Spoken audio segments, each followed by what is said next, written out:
মানুষ শুনে না করে পৃথিবীর জমিনের মধ্যে যত ধর্ম থাকুক না কেন, কোন ধর্মই কিন্তু আমি আল্লাহর মনোনীত ধর্ম না। কোন ধর্মকে আমি আল্লাহ ভালোবাসি না, কোন ধর্মকে আমি আল্লাহ মহব্বত করি না, কোন ধর্মকে আমি আল্লাহ পছন্দ করি না।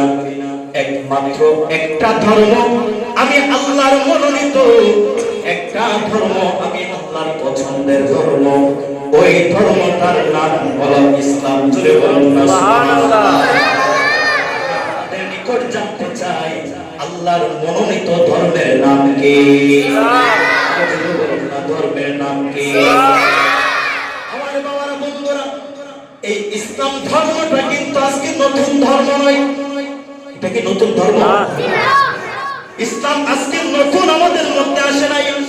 পৃথিবীতে নতুন ধর্ম হিসেবে ইসলাম ধর্ম আসে নাই, কিন্তু পৃথিবীতে নতুন ধরনের আরো অনেক ধর্ম সৃষ্টি হয়েছে। ঠিক না বেটি? আর অনেক ধর্ম সৃষ্টি হইতেছে, কিয়ামত পর্যন্ত আরো ধর্ম সৃষ্টি হইবে। কিন্তু ইসলাম ধর্ম এটা নতুন কোন ধর্ম নয়, এটা পুরাতন ধর্ম।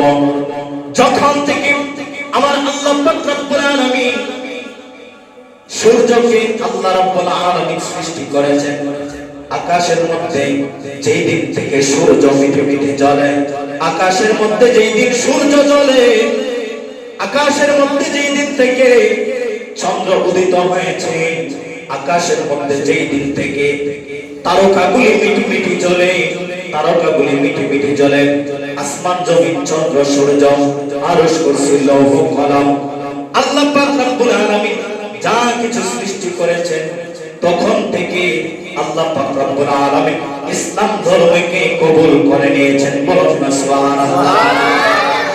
আর যেই দিন থেকে আল্লাহ রাব্বুল আলামিন আকাশের মধ্যে সূর্য উঠায়, আকাশের মধ্যে যেই দিন থেকে চন্দ্র উঠায়, যখন থেকে আল্লাহ আসমান সৃষ্টি করলেন, আকাশের মধ্যে যখন তারকাগুলি মিটি মিটি জ্বলে, যখন আল্লাহ রাব্বুল আলামিন দুনিয়া সৃষ্টি করলেন, তখন থেকে কিন্তু আমার আল্লাহ রাব্বুল আলামিন ইসলাম ধর্ম দুনিয়ার জমিনের মধ্যে অটোমেটিকলি দান করে দিলেন। বলুন না সুবহানাল্লাহ।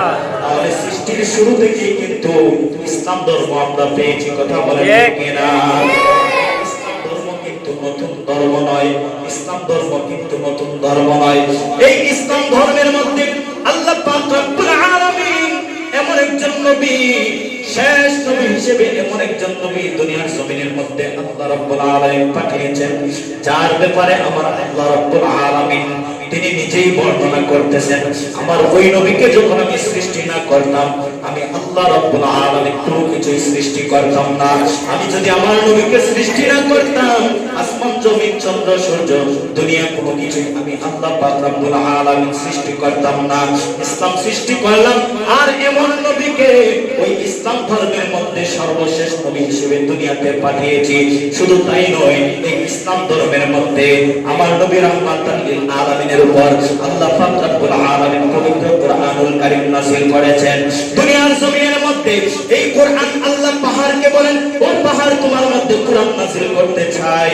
সাগরের মধ্যে আল্লাহ বলে, সাগর তোমার মধ্যে কোরআন নাযিল করতে চাই। আমার আল্লাহ রাব্বুল আলামিন নদ নদীকে বলে, তোমাদের মধ্যে আমি আল্লাহ কোরআন নাযিল করতে চাই, কিন্তু কোনো কিছু কোরআন দ্বারা করতে পারে নাই।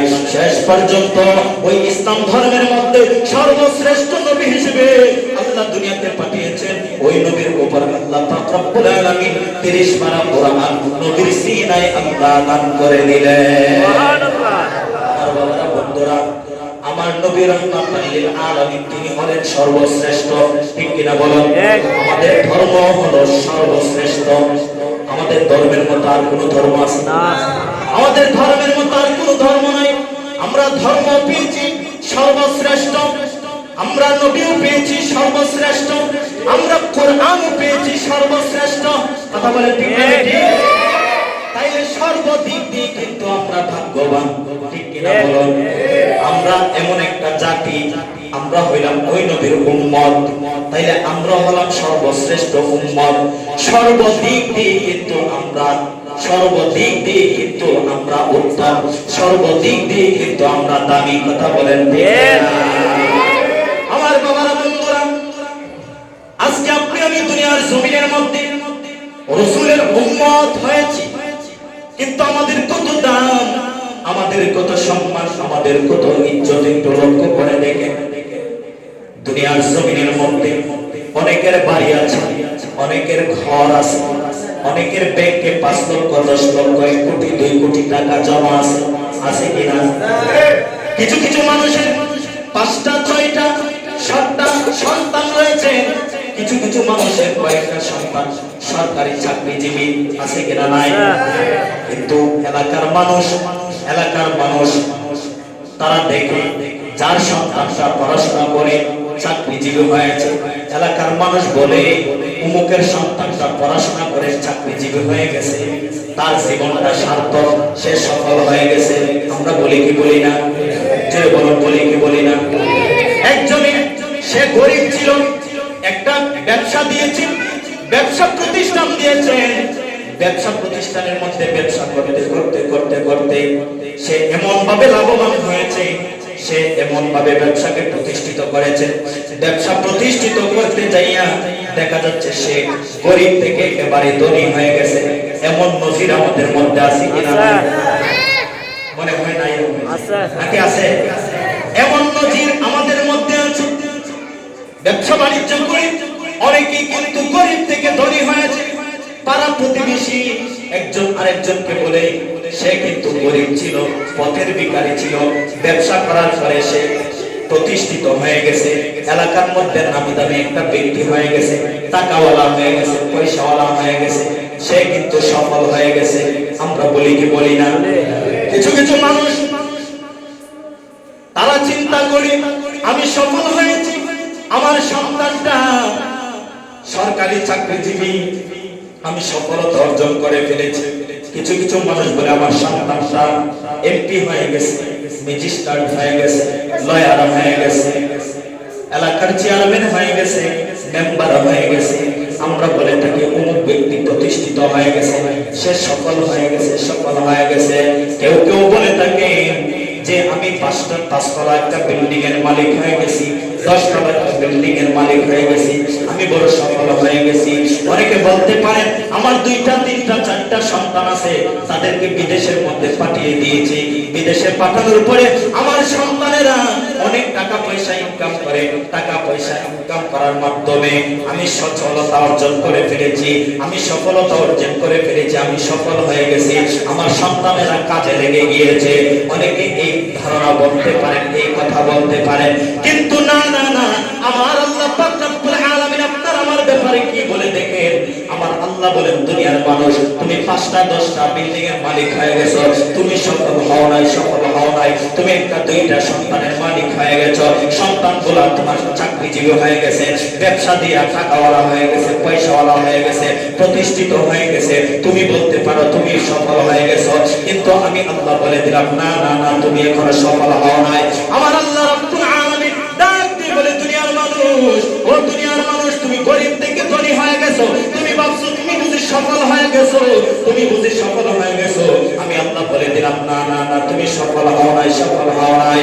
ও দুনিয়ার মানুষ শুনে রাখো, শুনে রাখো, তুমি একেবারে একটা নিরীহ মানুষ ছিলা, নিরীহ থেকে তুমি শক্তিশালী একটা যুবক হয়ে গেলা, এলাকার মধ্যে শক্তিশালী একটা মানুষ হয়ে গেলা, তুমি ভাবলা তুমি বুঝি সফল হয়ে গেছো। আমি আল্লাহ বলে দিলাম না না, এলাকার মধ্যে তুমি শক্তিশালী হইলে তুমি সফল হতে পারবা না। তুমি এমপি, মন্ত্রী, মেম্বার, চেয়ারম্যান তুমি হইলে কিন্তু সফল হতে পারবা না। কিভাবে সফল হতে পারবো আল্লাহ গো? তবে আমরা কিভাবে সফল হতে পারবো, কিভাবে আমরা সফল হতে পারবো? আমার আল্লাহ পাক রব্বুল আলামিন বলেন ওয়া কাযালিকা জাআলনাকুম উম্মাতাও ওয়াসাতা। জোরে বলুন না সুবহানাল্লাহ।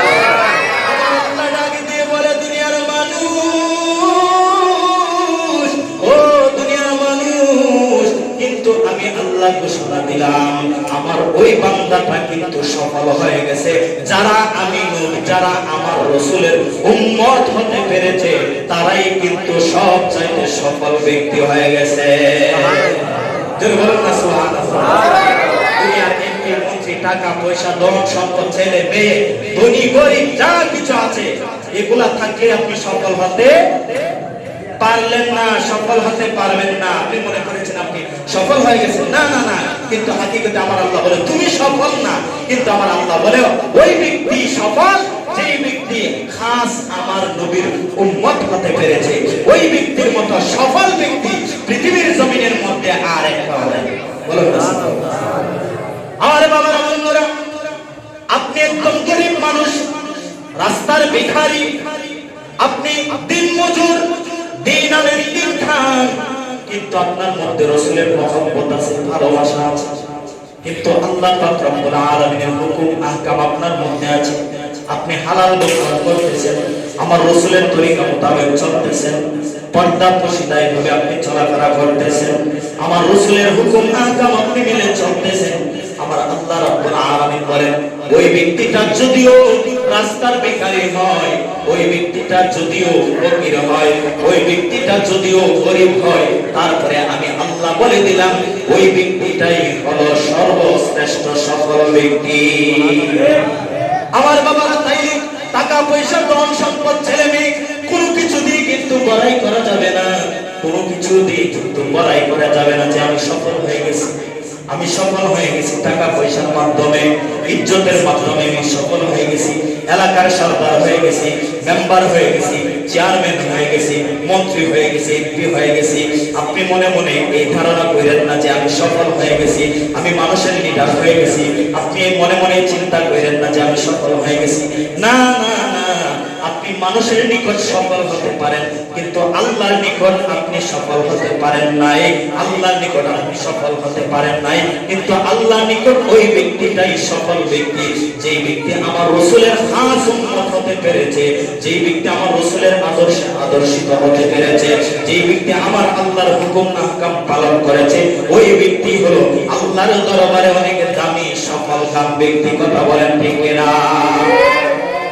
আমার বাবারা বন্ধুরা, গভীর মনোযোগ, যদি টাকা পয়সার মাধ্যমে সফলতা অর্জন করা যায়, দাফত, ক্ষমতা, শক্তির জোরে যদি সফলতা অর্জন করা যায়, তাইলে আপনি সেই আরবের দিকে লক্ষ্য করে দেখেন 1500 বছর, 1550 বছর আগে আরবের মধ্যে আবু জাহেলের মতো এত দাফতওয়ালা ব্যক্তি আছে, আসেননি আবু জাহেলের মতো? তাহলে আবু জাহেল কি সফল হয়েছিনি? আবু জাহেল সফল হয় নাই। আবু জাহেলের কোনো নামগন্ধ নাই। আজ পর্যন্ত, কিয়ামত পর্যন্ত কাহারও সন্তানের নাম আবু জাহেল রাখবো না, রাখবে না, কেন? সে সফল হতে পারে নাই। আমার বাবারা বন্ধুরা, আরবের মধ্যে উদ্ভাস সাইবা, তারপরে হারুন, হামান, নমরুদ, তারা ছিল ফেরাউন, তারা কত বড় বাদশা ছিলেন। আবু জাহেলের ভয়ে মানুষ কাঁপতে থাকতো। আমার রাসূলের কাছে মানুষ আসতে পারতো না, আমার রাসূলের নিকট মানুষ ভিড়তে পারতো না আবু জাহেলের ভয়ে। যদি আবু জাহেল দেখে ফেলে যে আমি রাসূলের কাছে যাইতেছি, তাইলে আবু জাহেল কিন্তু সেটা ডাইরেক্ট কড়া অ্যাকশন নেবে। এই ভয়ে কিন্তু আমার নবীর কাছে মানুষ আসতে পারতো না। আবু জাহেলের এত শক্তি ছিল, এত দাপট ছিল, এত ক্ষমতা ছিল, কারণের বিশাল ধন সম্পদ ছিল, তারপরে কিন্তু সে সফলতা অর্জন করতে পারে নাই। তাদের কোনো নামগন্ধ নাই, নামগন্ধ নাই। কিন্তু যারা রাসূলের উম্মত হতে পেরেছে, তারা আল্লাহর দরবারে কত সফল কাম ব্যক্তি হয়েছে, আল্লাহর দরবারে কত দামি হয়ে গেছে। বলুন না সুবহানাল্লাহ। আমার বাবারা বন্ধুরা, গভীর মনোযোগ। সাপোজ দেখেন, আমার নবীর একজন সাহাবী ছিলেন যার নাম হলো হযরত বেলাল হাবশী রাদিয়াল্লাহু তাআলা আনহু। বলুন না সুবহানাল্লাহ। কি নাম ছিল বাবা? হযরত বেলাল হাবশী। হাবশী কেন ডাকা হইতো জানেন? হাবশী মানে কালো, আফ্রিকা, কালো ছিলেন বেলাল হাবশী, অনেক কালো ছিলেন, যার কারণে তো বলা হইতো বেলাল হাবশী। আমার বাবারা বন্ধুরা, কিন্তু এখন বর্তমানে আমরা কিছু কিছু জায়গায় শুনতে পাই, কোন কোন জায়গায় ওয়াজ মাহফিলে গেলে আমরা শুনতে পাই, অনেকে বলে বেলাল এত কালা ছিল, ফাইটলার তলার মতো কালা। বলুন না নাউজুবিল্লাহ। আচ্ছা, আপনি যদি ফাইটলার তলার সাথে বেলালের কালোকে আপনি, বেলালের কালোর সাথে ফাইটলার কালার সাথে যদি আপনি তুলনা করেন, তাইলে কি এটা আদবের কথা হবে না? বেয়াদবি হবে কিনা? বেয়াদবি হবে। বেলাল তো নবীর একজন সাহাবী, ঠিক না বেটি? আর যে সাহাবীদের ব্যাপারে আমার আল্লাহ পাক রব্বুল আলামিন পবিত্র কুরআনুল কারীমের মধ্যে ঘোষণা করেন বিসমিল্লাহির রাহমানির রহিম। আমার আল্লাহ বলেন যে সাহাবীদের উপর আমি আল্লাহ রাজি এবং খুশি, বলুন সুবহানাল্লাহ, রাদিয়াল্লাহু আনহুম ওয়া রাদু আন। আমার আল্লাহ বলেন সাহাবীদের উপর আমি আল্লাহ নিজে রাজি এবং খুশি, এবং আমি আল্লাহর উপরও সাহাবীরা রাজি এবং খুশি, বলুন সুবহানাল্লাহ। সাহাবীদেরকে আল্লাহ কত দাম, কত মর্যাদা দিয়েছেন। সাহাবায়ে কেরামদের ব্যাপারে আল্লাহ কোরআনুল কারীমের মধ্যে আয়াত নাযিল করে দিয়েছেন। সাহাবায়ে কেরামদের প্রতি আমার আল্লাহ রাজি এবং খুশি হয়ে গেছেন। আমার বাবারা, বন্ধুরা, তারপরে আমার নবী রাহমাতাল লিল আলামিন হাদিস শরীফের মধ্যে ঘোষণা করে দিয়েছেন as-সাহাবাতু কান-নুজুম। আমার নবী বলেন আমার এক একজন সাহাবী আকাশের এক একটা তারার মতো, বলুন না সুবহানাল্লাহ। আমার নবী বলেন আমার এক একজন সাহাবী আকাশের এক একটা নক্ষত্রের মতো। আমার নবী সাহাবায়ে কেরামদেরকে কত ইজ্জত দিয়েছেন, কত সম্মান দিয়েছেন। এত সম্মান কিভাবে হইল? সাহাবীরা এত সম্মান কিভাবে পাইল? সাহাবীরা এত সম্মান কিভাবে পাইল? সেই বেলাল রাদিয়াল্লাহু তাআলা আনহুকে পাতলার কালির সাথে তুলনা করলে মানবের খেলাফ হবে, গুনাহ হবে। এমন হইতে পারে আপনার ঈমানও চলে যাইতে পারে, ঈমানও চলে যাইতে পারে। কখনো পাতিলার কালির সাথে বেলালের কালোর সঙ্গে আপনি তুলনা করবেন না।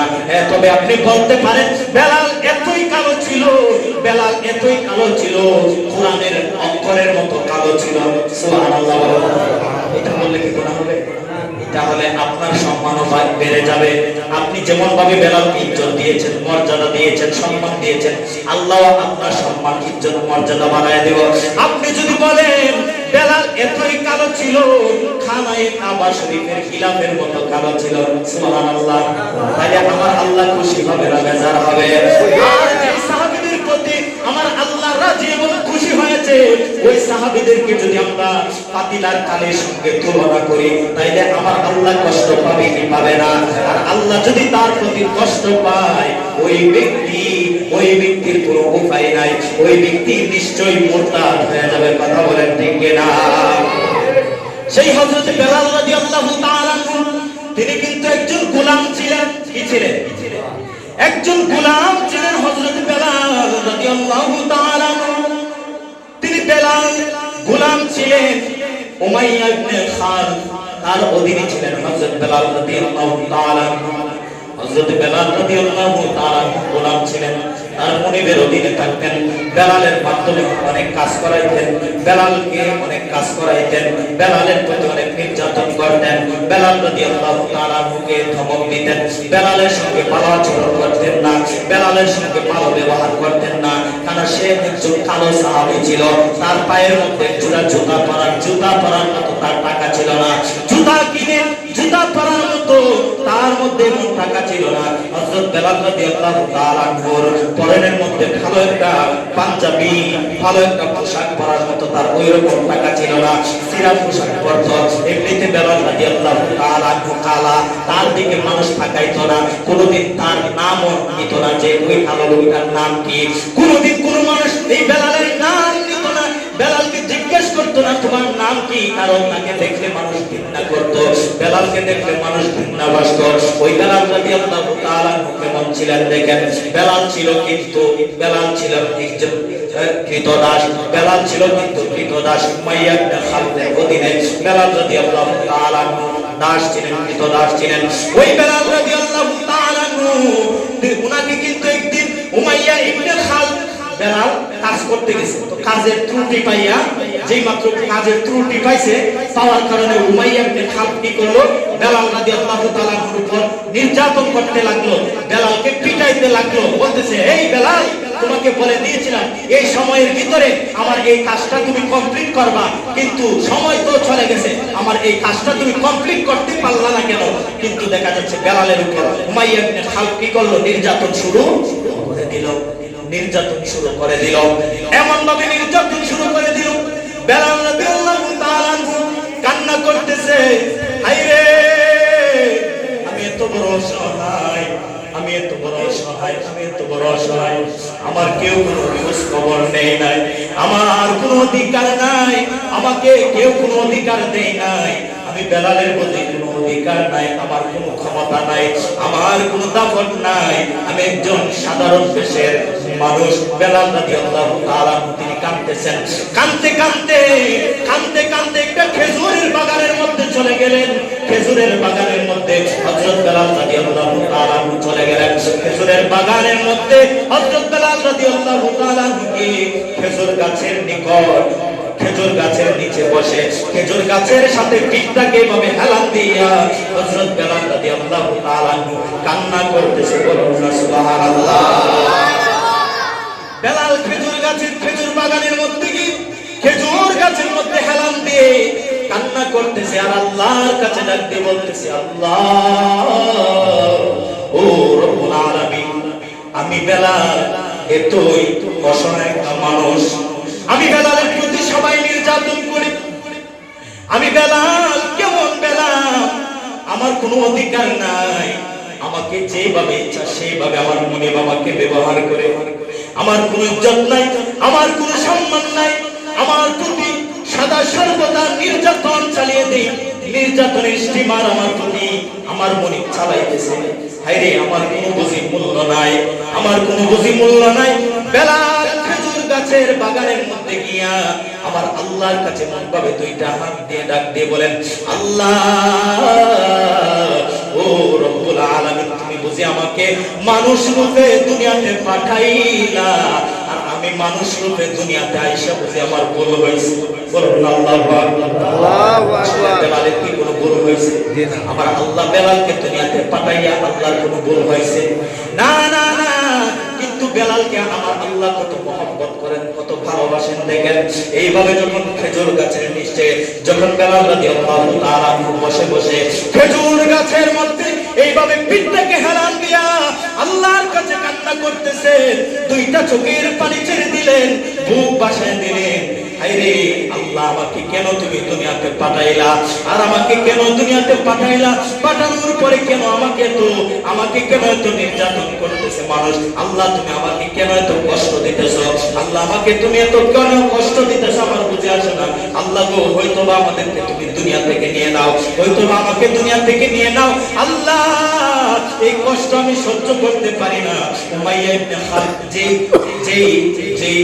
উমাইয়া ইবনে খালদ আমার প্রতি যে নির্যাতন শুরু করে দিল, এই নির্যাতন আমি সহ্য করতে পারি না।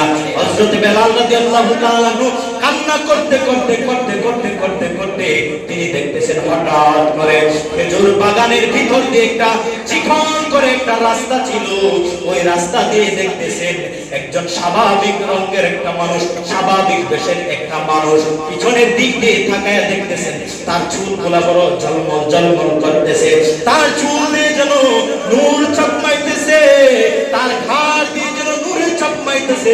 এমন সুন্দর একটা মানুষ দেখা যাইতেছে ওই রাস্তা দিয়ে হাইটা সামনের দিকে চইলা যাইতেছে। বেলাল রাদিয়াল্লাহু তাআলা তিনি কি করলেন, এভাবে তাকায় রইলেন।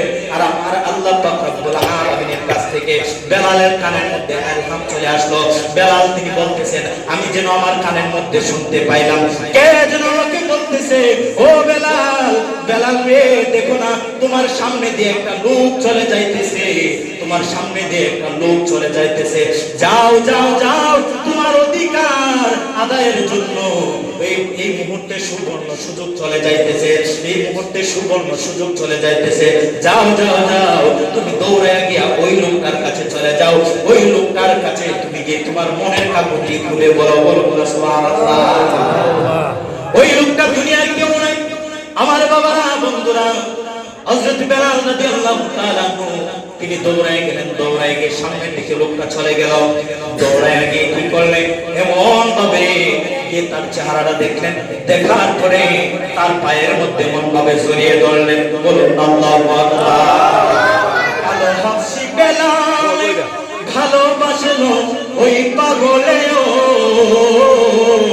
কালো হাসি বেলাল ভালোবাসলো ওই পাগলেও, ইসলামের প্রথম মুয়াজ্জিন বানাইলেন রব্বানা মদিনা মদিনা ঠিকানা বলুন না মদিনা দিদার চেয়ে কাঁদো তোমরা দিদার চেয়ে কাঁদো তোমরা হো না নবীর দেওয়ানা মদিনা মদিনা দিনের ঠিকানা বলুন না মদিনা মদিনা আমার বাবার বন্ধুরা বেলাল রাদিয়াল্লাহু তাআলা আনহু তিনি কি করলেন কে এইভাবে জড়ায় ধরলেন ওই মানুষটার দুইটা কদমের মধ্যে মন্তবে জড়ায়া ধরলেন জড়ায়া ধরে ডাক দিয়ে বলে আপনি কে গো আপনি কে আপনার পরিচয় দেন আপনার চেহারাটা খুবই সুন্দর দেখা যায় আপনার ঘাড়ে দিয়ে দেখা যায় নূর ঝলমল ঝলমল করতেছে আপনার চুলগুলা দেখা যায় পিছনের দিক দিয়ে ঝলঝল ঝলমল ঝলমল করতেছে আপনি কে আপনার একটু পরিচয় দেন ওই লোকটা ডাক দিয়ে বলে তুমি কে তুমি কে এবার বেলাল ডাক দিয়ে বলে আপনি আমার পরিচয় জানতে চাইছেন আজ পর্যন্ত কোনো ব্যক্তি আমার পরিচয় জানতে চাইলো না বলুন আল্লাহু আকবার আমি তো একটা কৃতদাস আমি অসহায় আমি কালো মানুষ আমি বিশ্রী মানুষ আমি গরিব মানুষ আমার পরনের মধ্যে ভালো পোশাক পরতে পারি না আমি জুতা পরতে পারি না সিরা জামা পরি আমাকে দেখলে মানুষ ঘৃণা করে মানুষ আমাকে দেখতে পারে না কেউ আমার নাম জিজ্ঞাসা করে না কেউ আমার বংশের কথা জিজ্ঞাসা করে না কিন্তু আপনি আমার বংশের কথা জিজ্ঞাসা করলেন আপনি আমার নাম জিজ্ঞাসা করলেন আমি একটা অসহায় মানুষ সাথে সাথে ওই লোকটা বলে উঠলো আয় বেলাল এই মুহূর্তে তুই আমার বুকে চলে আয় বেলাল ডাক দিয়ে বলে ইয়া রাসূলুল্লাহ নবী গো ও দয়ার নবী মায়ার নবী আপনি আমার নাম কোথায় থেকে শুনলেন আমি তো আপনার কাছে আমার নাম বলি নাই প্রকাশ করি নাই আপনি আমাকে আমার নাম বলে আমাকে মনভাবে বুকের মধ্যে জড়ায়া নিলেন আপনি আমার নাম বলে আমাকে এইভাবে জড়ায়া নিলেন আজ পর্যন্ত এই মক্কা নগরের মানুষ অধিকাংশ মানুষ আমার নাম জানে না আমার নাম চিনে না তারা কিন্তু আপনি কিভাবে আমার নাম চিনলেন আমাকে টান দিয়ে উঠাই আমার বুকে আপনার বুকের সাথে আমাকে জড়ায়া নিলেন এই মুহূর্তে ওই নবী রাহমাতুল লিল আলামিন ওই বেলালকে ডাক দিয়ে বলে বেলাল ও বেলাল আর দেরি করা যাবে না এই মুহূর্তে তোমাকে তোমার অধিকার ফিরিয়ে দেওয়া হবে এই মুহূর্তে তোমাকে তোমার অধিকার ফিরিয়ে দেওয়া হবে ওই লোকটা ডাক দিয়ে বলা তোরা আমার হাতের মধ্যে ধরো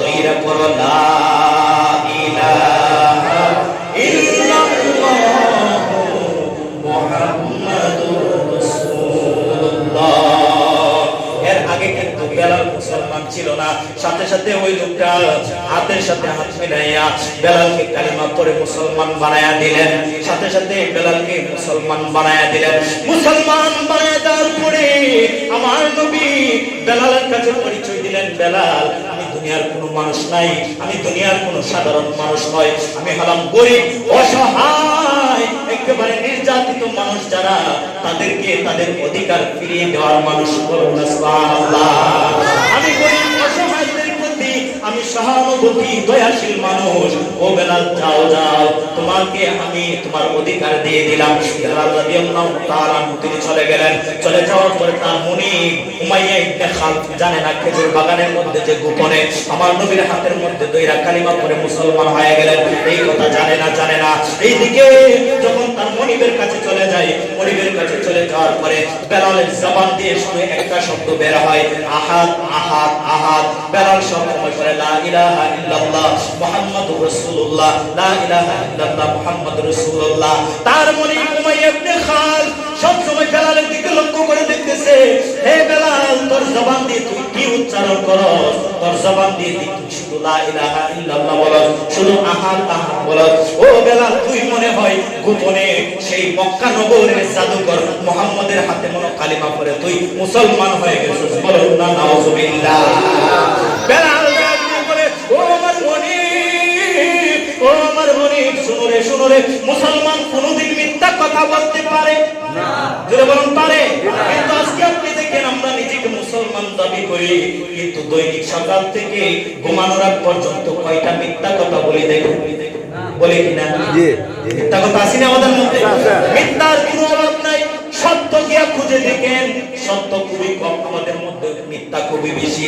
বেলাল ডাক দিয়ে বলে, আমি মুসলমান হয়েছি, এমন একজন নবীর হাতে কালিমা পড়ে মুসলমান হয়েছি, এমন একজন নবী যিনি বলেন রাহমাতাল লিল আলামিন, আমি ওই নবীজির উম্মত হয়ে গেছি। আমি মিথ্যা কথা বলতে পারবো না, মিথ্যা কথা বলতে পারবো না। আমি ওই নবীজির হাতে গোপনে কালিমা পড়ে মুসলমান হয়ে গেলাম। বলুন না সুবহানাল্লাহ। সাথে সাথে উমাইয়া ইবনে খালদ ওই বেলাল রাদিয়াল্লাহু তাআলা নূর প্রতি আরো নির্যাতন শুরু করে দিল, নির্যাতনের স্টিমার রুলার চালু করে দিল। বেলালকে আক্রমণ করতে লাগলো, এত নির্যাতিত করতে লাগলো, এত নির্যাতন করতে লাগলো। এক পর্যায়ে আমার নবীর সাহাবী হযরত আবু বকর সিদ্দিক রাদিয়াল্লাহু তাআলা তিনি কি করলেন? বেলালের এই কষ্ট দেখে হযরত বেলাল রাদিয়াল্লাহু তাআলা আনহুকে 10 দিরহামের বিনিময়ে ক্রয় করে নিয়ে গেলেন। বলুন না সুবহানাল্লাহ। যেই মাত্র বেলাল রাদিয়াল্লাহু তাআলা আনহুকে আবু বকর সিদ্দিক রাদিয়াল্লাহু তাআলা আনহু আমার নবীর দরবারে টাকার বিনিময়ে কিনে নিয়ে গেলেন। নিয়ে যাওয়ার পরে আমার নবী রাহমাতাল লিল আলামিন এইভাবে বেলালকে ডাক দিয়ে, বেলাল আয় আয় আয়, আমি নবীজির বুকের মধ্যে চলে আয়। বেলাল রাদিয়াল্লাহু তাআলা যখন থেকে আযান চালু হয়ে গেল, যখন থেকে নামাজ শুরু হয়ে গেল, হযরত বেলাল রাদিয়াল্লাহু তাআলা কে আমার নবী রাহমাতাল লিল আলামিন ডাক দিয়ে বলেন, ও বেলাল রে, ও বেলাল, তুমি খানায়ে কাবা শরীফের ওঠো, খানায়ে কাবা শরীফের তুমি সবচাইতে উঁচু জায়গার মধ্যে ওঠো, উঁচু জায়গার মধ্যে উঠে তুমি আযান দাও, তুমি আযান দাও। হযরত বেলাল রাদিয়াল্লাহু তাআলা সাফা পাহাড়ের মধ্যে উঠলেন, মারওয়া পাহাড়ের মধ্যে উঠলেন, যেমন এইভাবে অনেক পাহাড়ের মধ্যে উঠলেন, উঁচু জায়গার মধ্যে উঠলেন, মিনারের মধ্যে উঠলেন আযান দেওয়ার জন্য। শেষ পর্যন্ত আমার নবী ডাক দিয়ে বলে, বেলাল তুমি আরো উপরে উঠো, আরো উপরে উঠে তুমি আযান দাও। বেলাল ডাক দিয়ে বলে, ইয়া রাসূলুল্লাহ, এর চাইতে তো আর কোনো উপর জায়গা দেখা যায় না, একমাত্র দেখা যায় খানায়ে কাবা শরীফের ছাদ। আমার নবী ডাক দিয়ে বলে, বেলাল তুমি এই মুহূর্তে খানায়ে কাবা শরীফের ছাদের মধ্যে উঠে যাও, খানায়ে কাবা শরীফের ছাদের মধ্যে উঠে তুমি আযান দাও। বেলাল ডাক দিয়ে বলে, ইয়া রাসূলুল্লাহ, নবী গো, ও দয়ার নবী, মায়ের নবী, না না না, যে কাবাকে কিবলা বানাই আমরা নামাজ পড়ি, কিবলার দিকে খানায়ে কাবার দিকে রূপ করে আমরা আযান দেই, আযান দিই। ইয়া রাসূলুল্লাহ, এই কাবা শরীফের ছাদের মধ্যে আমি উঠতে পারবো না, আমার কলিজায় মানাই না, আমার এই সাহস নাই, কাবা শরীফের ছাদের মধ্যে উঠতে পারবো না। আমার নবী ডাক দিয়ে বলে, বেলাল যাও যাও যাও, আমি নবীজি হুকুম করে দিলাম, তুমি খানায়ে কাবা শরীফের ছাদের মধ্যে উঠে যাও, খানায়ে কাবা শরীফের ছাদের মধ্যে উঠে যাও। আমার নবীর হুকুম অনুযায়ী বেলাল খানায়ে কাবা শরীফের ছাদের মধ্যে উঠে গেলেন। ওঠার পরে আমার নবীকে ডাক দিয়ে বলে, ইয়া রাসূলুল্লাহ, ইয়া হাবিবাল্লাহ, এই মুহূর্তে আমি কোন দিকে ফিরে আযান দিব? আমি যখন খানায়ে কাবা শরীফের উত্তর, দক্ষিণ, পূর্ব, পশ্চিম অন্যান্য সাইডের মধ্যে যখন থাকতাম, খানায়ে কাবা শরীফের দিকে রূপ করে আযান দিতাম। ইয়া রাসূলুল্লাহ, এই মুহূর্তে খানায়ে কাবা শরীফ তো আমি বেলালের পায়ের নিচে, আমি এখন কোন দিকে কিবলা বানায়া আযান দিব? বলুন আল্লাহু আকবার। আমার নবী ডাক দিয়ে কয়, বেলাল রে, ও বেলাল, তুমি কি জানো না আমি নবী হইলাম সেই কাবারও কাবা?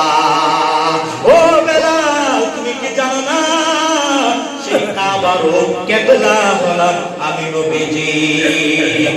বলুন না সুবহানাল্লাহ।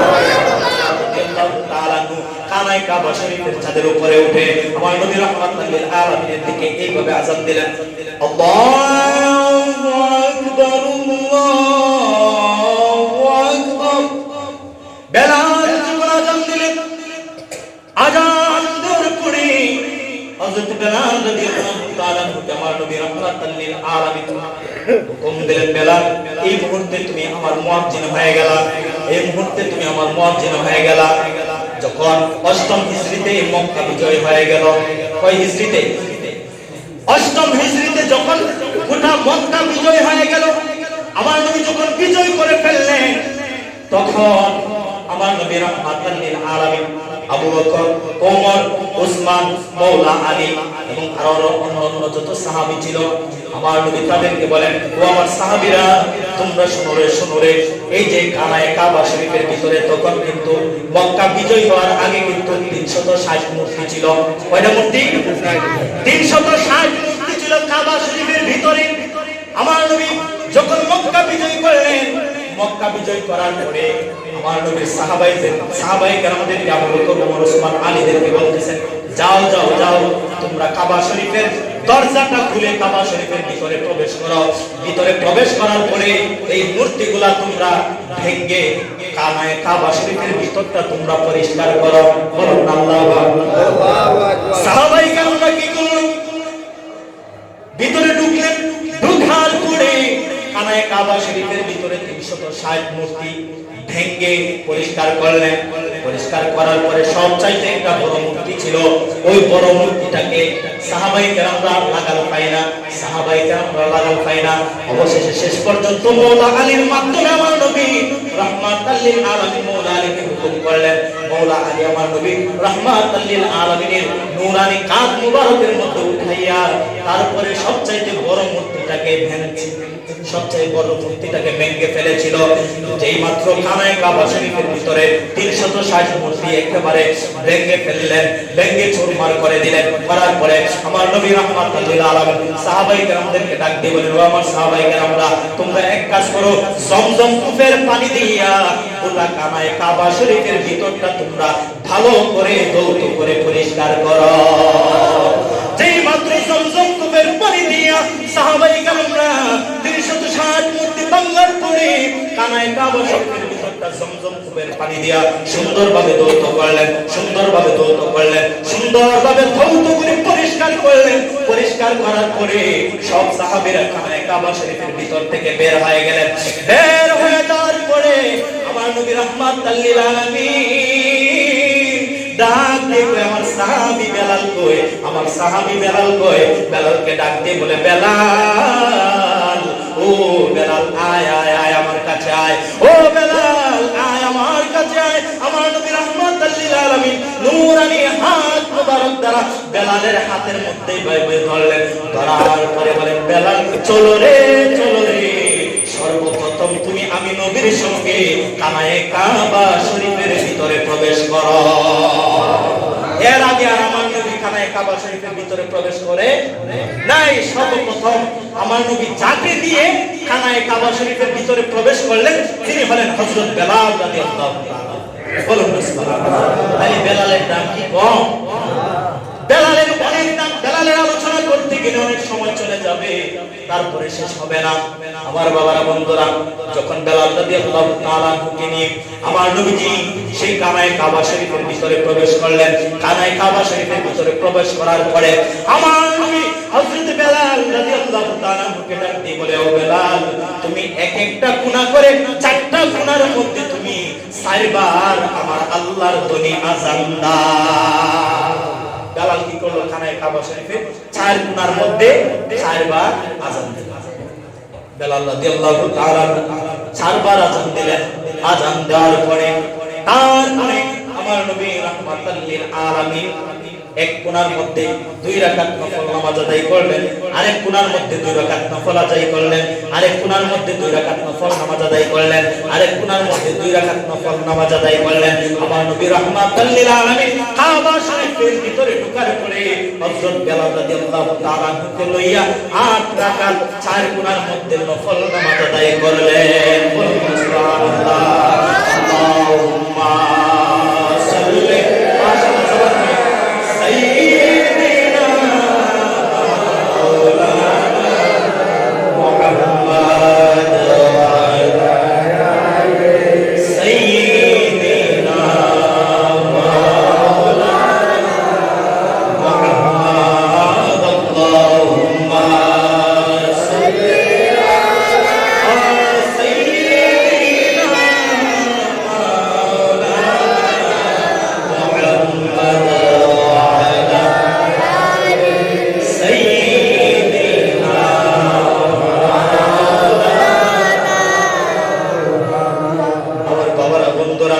বেলাল যখন তার মনিবের অধীনে ছিলেন, উমাইয়া ইবনে খালফের অধীনে ছিলেন, তখন ছিলেন কিন্তু বেলাল একটা কৃতদাস, একটা গোলাম ছিলেন। আর যখন আমার নবী রাহমাতাল লিল আলামিনের সঙ্গ লাভ করে ফেললেন, তখন সেই বেলাল আর কৃতদাস নয়, ওই বেলাল আল্লাহর একজন শ্রেষ্ঠ আমার নবীর সাহাবী হয়ে গেলেন। বেলাল মহান সাহাবী হয়ে গেলেন, এত দামি সাহাবী হয়ে গেলেন, এত দামি সাহাবী হয়ে গেলেন, যার কারণে বেলালকে আমার নবী রাহমাতাল লিল আলামিন মসজিদে নববীর মুয়াজ্জিন হিসেবে নিযুক্ত করলেন। হযরত বেলাল রাদিয়াল্লাহু তাআলা আনহু উনাকে কত কষ্ট দিয়েছেন, উনাকে কত নির্যাতন করেছেন। হযরত বেলাল রাদিয়াল্লাহু তাআলা আনহুকে কত নির্যাতন, কত কষ্ট দিয়েছেন। উমাইয়া ইবনে খালদ যখন আহাদ আহাদ বলতো, যখন আমার নবীর নাম উচ্চারণ করত, তখন শেষ পর্যন্ত বেলালের জিহ্বার মধ্যে আঘাত করতে লাগলো। জিহ্বার মধ্যে গরম শিক গরম কইরা তারপরে এইভাবে জিহ্বার মধ্যে তাপ দিতে লাগলো, জিহ্বার মধ্যে আপনার আঘাত করতে লাগলো, যার কারণে বেলাল রাদিয়াল্লাহু তাআলা জিহ্বাটা জিহ্বার আগা ফুরে গিয়েছিল। বেলাল যখন আযান দিতেন তখন আশহাদু আন্না বা আশহাদু আল্লাহ বলতে পারতো না, তখন আশহাদু আল্লাহ বলতো, উচ্চারণ করতে পারতো। তারপরে কিন্তু বেলালকে আল্লাহ এত মর্যাদা, এত সম্মান, ইজ্জত দান করেছে। ঠিক না বেটি? ছিল একজন গোলাম, আমার নবীর সঙ্গ লাভ করার কারণে তার দাম, তার মর্যাদা, ইজ্জত বেড়ে গিয়েছে। আমার নবীর শ্রেষ্ঠ সাহাবী হয়েছে হযরত বেলাল রাদিয়াল্লাহু তাআলা। বেলাল রাদিয়াল্লাহু তাআলা নবীকে অনেক মহব্বত করেছেন, অনেক ভালোবেসেছেন। যদি আমরাও বেলালের মতো নবীকে মহব্বত করতে পারি, নবীকে ভালোবাসতে পারি, তাইলে আমাদের মর্যাদা বাড়বো না কমবো না? জোরে বলুন, বাড়বো না কমবো? সবাই একটা তাকবীর দেই, নারায়ে তাকবীর, আরে গৌসি হযরত মাওলানা কারি আলী আহমদ আল কাদি হুজুরের আগমন নূরপুরের পক্ষ থেকে নারায়ে তাকবীর, সবাই মিলে আলহামদুলিল্লাহ। মহল্লাবাসী যারা দোকানপাটে এখনো অযথা সময় নষ্ট করছেন, আপনাদেরকে দৃষ্টি আকর্ষণ করে বলছি, মেহেরবানি করে আপনারা মসজিদে চলে আসুন। আমাদের মধ্যে ইনশাআল্লাহ হুজুর চলে এসেছেন। এই মুহূর্তে আমাদের সামনে আলোচনা নিয়ে আসবেন আমাদের সকলের সুপরিচিত ব্যক্তিত্ব, সকলের হৃদয়ের স্পন্দন।